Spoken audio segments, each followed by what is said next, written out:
बताइए सर।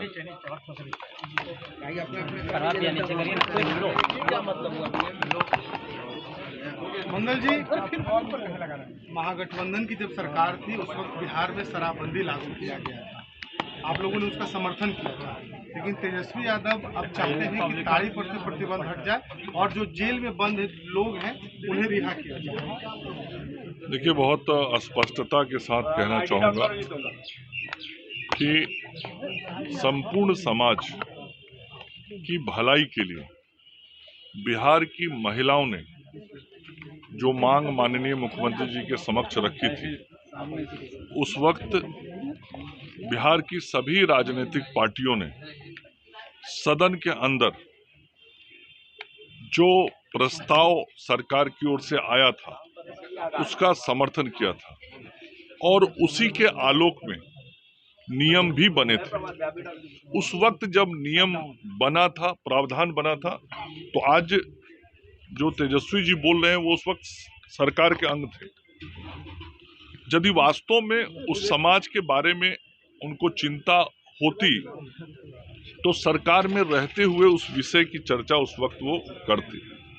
लेकिन उस वक्त उन्होंने वो नहीं किया। आज जरूर उस समाज के हित के लिए तो वो कुछ ना कर पा रहे हैं ना कर पाएंगे, लेकिन झूठा घरियाली आंसू बहाने का प्रयास कर रहे हैं। उनको मालूम होना चाहिए कि जिस समाज के हित की वो बात कर रहे हैं, उस समाज के हित के लिए माननीय मुख्यमंत्री जी ने बहुत सारे कार्यक्रम और योजनाएं दी हैं। इस राज्य में नीरा के लिए जो व्यवस्था माननीय मुख्यमंत्री जी ने बनवाई है, नीरा उत्पादन नीति से लेके उसके बाजार तक की, उसके अलावा उस विशेष समाज के रोजगार के लिए अलग से जो प्रावधान किए हैं, आज उस समाज के अंदर खुशी है कि माननीय मुख्यमंत्री जी ने हमारे जीवन को बेहतर किया है। इसलिए नेता प्रतिपक्ष चुनाव को नजदीक देख के केवल इस प्रकार का बयानबाजी कर रहे हैं, ना तो उस समाज के हित की चाहत उनके दिल में कोई है, ना ही वो करने की इच्छा शक्ति रखते हैं। मंगल जी, एक सवाल है कि झारखंड की पार्टी जेएमएम 12 सीट पे चुनाव लड़ेंगे, कहीं ना कहीं लालू यादव और महागठबंधन पर तो दबाव बन रहा है। नहीं, मैं समझता हूं कि ये तो दबाव का बात नहीं है, ये तो सहज हिस्सेदारी की बात है। जब झारखंड में चुनाव होता है तो हम देखते हैं कि राष्ट्रीय जनता दल को वहां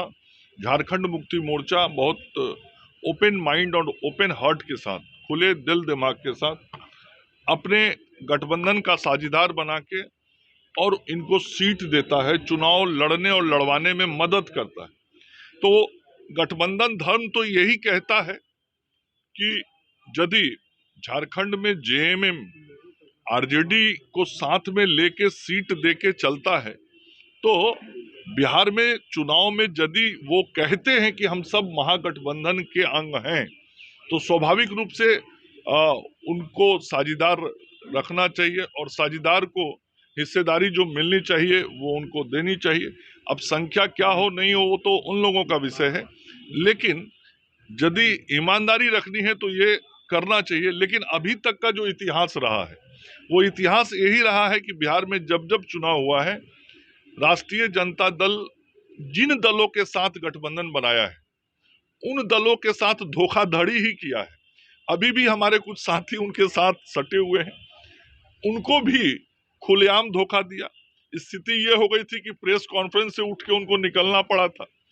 और झारखंड मुक्ति मोर्चा की भी वही स्थिति हुई थी। एक बार फिर से राष्ट्रीय जनता दल अपने सहयोगी दलों के साथ कुछ ऐसा ही करने वाला है। एंटी इनकम्बेंसी नहीं है, प्रो इनकम्बेंसी है। और नीतीश जी के समर्थन में आज बिहार की जनता और बिहार के मतदाता हैं और इसी का ना परिणाम है कि अभी उपचुनाव हुआ तो चारों का चारों सीट एनडीए जीता, लोकसभा का चुनाव हुआ तो 3/4 सीट एनडीए जीता और लगातार 20 वर्षों से बिहार की जनता ने सेवा करने का अवसर एनडीए को दिया है